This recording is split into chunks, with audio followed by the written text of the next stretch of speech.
वाल्मिक कराड यांच्यावरील खोटे गुन्हे मागे घ्या या मागणीसाठी आजपासून मयुरी विजय सिंह बांगर यांचे जिल्हाधिकारी कार्यालयासमोर आमरण उपोषण।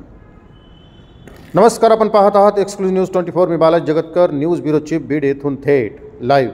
धनंजय मुंडे यांचे निकटवर्तीय वाल्मिक कराड यांच्यावरील खोटे गुन्हे परत घ्या या मागणीसाठी मयुरी बांगर यांचे जिल्हाधिकारी कार्यालयासमोर आमरण उपोषण सुरू झाले आहे।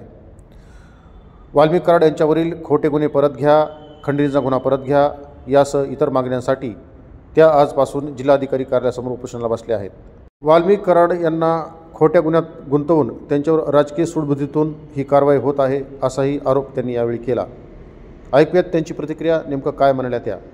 राजकीय द्वेषातून अण्णांना जो विरोध होतोय तो थांबण्यात यावा, अण्णांवर जो चिखलफेक करण्यात आलेला आहे तो थांबवावा, अण्णांवरील जे खोटे गुन्हे आहेत ते मागे घेण्यात यावेत, ह्याच्यासाठी हे उपोषण आहे।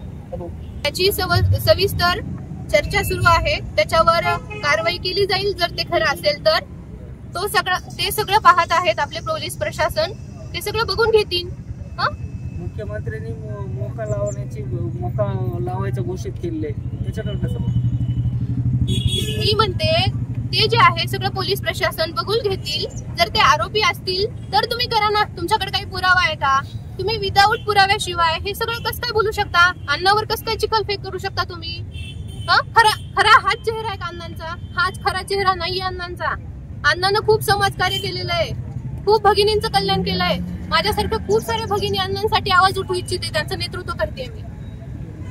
या उपोषणाचं नेमकं स्वरूप कसं असणार आहे? तुम्ही यातून माघार वगैरे घेणार, कसं स्वरूप कसं असेल, किती दिवस? जोपर्यंत अण्णांवर खोटे गुन्हे दाखल करणाऱ्यांनी, अण्णांवर चिखलफेक करणाऱ्यांवर जोपर्यंत कारवाई केली जात नाही तोपर्यंत मी हे उपोषणातून माघार घेणार नाही। माझ्या उपोषणाचं स्वरूप असणार आहे, मी इथं उपोषण करते अन्न त्याग करून।